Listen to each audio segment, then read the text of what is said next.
My name is Jody Crandall. I'm a professor of education at the University of Maryland, Baltimore County, or UMBC. And here I also co-direct the MA program in ESOL bilingual education and direct an interdisciplinary doctoral program in language, literacy, and culture. For the last 20 years, I have been engaged in some way in the education of language minority individuals, from pre-K all the way to the university and in the professional world. Whether those individuals are immigrants, refugees, or international students.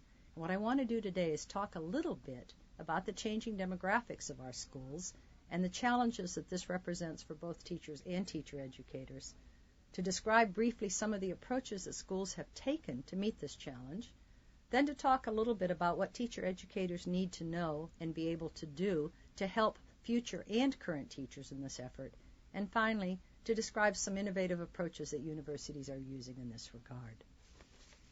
As fellow teacher educators, I know you're every bit as aware as I of the challenges that we face today.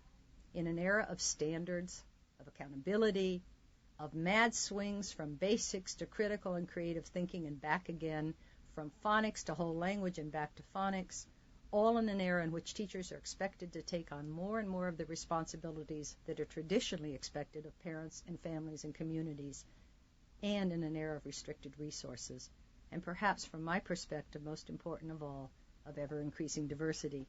We face challenges that seem to me to be unprecedented, and it's that diversity that I want to focus on today.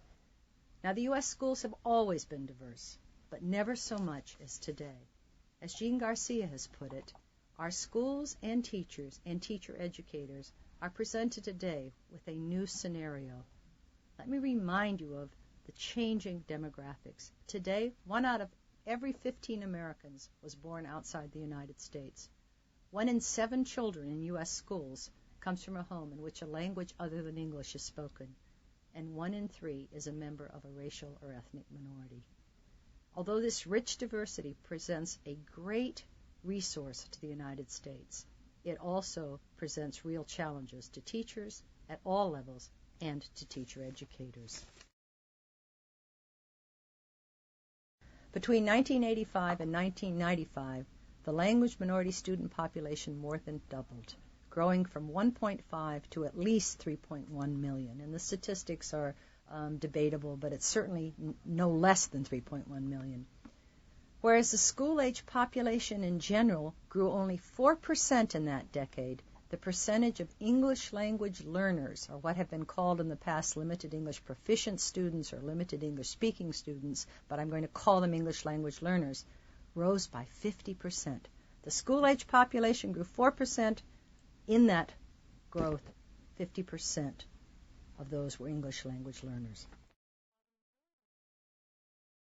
While most English language learners are living in urban areas and attending large schools in states like your own Florida, California, Texas, Illinois, New York, and New Jersey, they are also in most school districts. Today, about half of all public school teachers have at least one language minority student in class.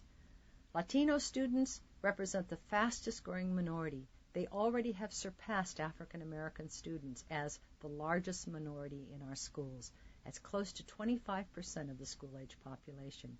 In fact, terms like minority and language minority really have almost little basis today.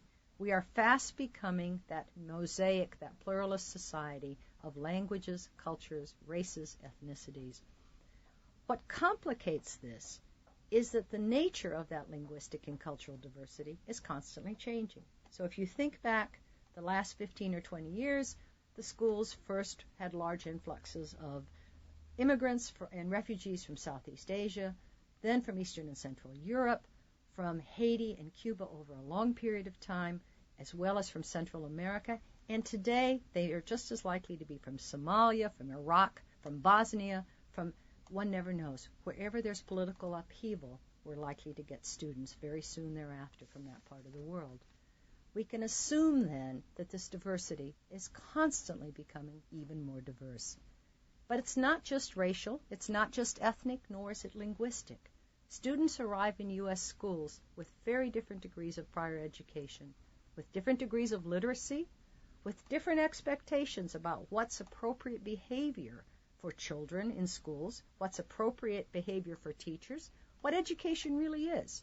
Is education memorizing, or is education creative, constructivist thinking? Is education assuming that your teacher is always right, or is education questioning your teacher? There are different expectations about what classes should be like, and as well, different learning style preferences. So we have visual learners, we have logical, linguistic, mathematical learners. We have learners who are largely oral. We have kinesthetic learners. So this diversity is incredibly diverse.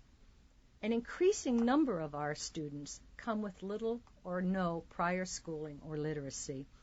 And they then, because they come from countries, for example, which because of political and economic upheavals, they've had very little education, or they've had constantly interrupted education, they come then with the double challenge of having to not only learn English, but become literate at the same time as they're trying to compete or achieve at the same grade level as their age mates. This is not so much a problem for children who are in the second or third grade, but it's a severe challenge for children who come in middle school or high school and have to make up for years of lost prior education at the same time as they're trying to learn English. I won't talk too much about adult education, but we should say that the similar situation exists there as well. About 1/2 of all the students who are involved in federally funded adult education are in ESOL. And the percentage of English language learners is constantly increasing. In fact, if you look at retention rates, at students who persist, students who stay in adult education, what you find is that those who stay the longest are those who have previously been in ESOL, or in fact are English language learners who in some cases have already left that program. So they're GED students, they're in community colleges. So if you look at the total of adult education population, what you find is that the largest, much more than 50%, are in fact either English language learners or formerly were English language learners. In colleges and universities, the percentage of bilingual students continues to be substantial. There's been somewhat of a plateau, but given the status of English around the world, it's hard to imagine that we're not going to continue to have large numbers of international students. Let's talk a little bit about that. English has a kind of unprecedented status in the world. There's never been a language which has had the same kind of worldwide impact.